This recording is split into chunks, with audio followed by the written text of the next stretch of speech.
Australian Prime Minister Anthony Albanese attended a service in Sydney to mark the 20 years of Bali bombings.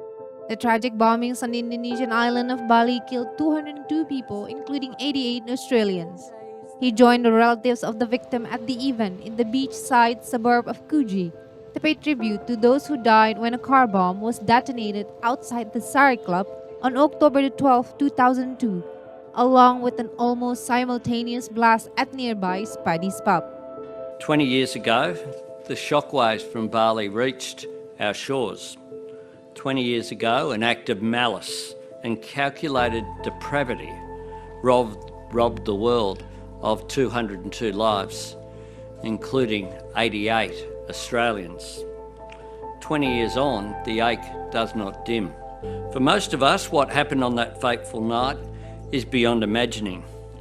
The sudden terrible light, followed by the sudden terrible darkness. 6 members of the Coogee Dolphin Rugby League Football Club died in the blast. Albanese paid tribute to the strength and unity the Coogee community had shown since the tragedy. The aftermath. Grief comes in waves.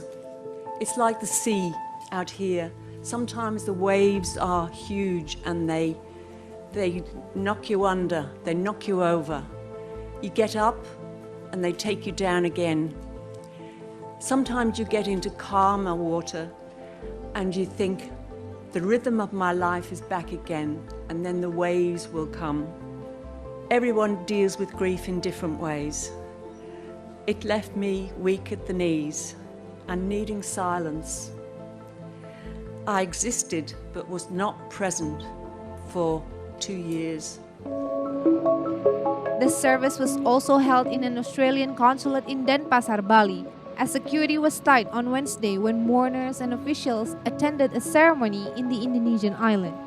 Airport-style screening greeted the guests outside the Australian Consulate General in Denpasar, where the event was being held.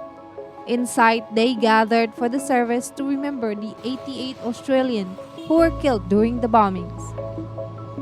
2 decades after the Bali bombing, counter-terrorism efforts in the world's most populous Muslim country remain highly active.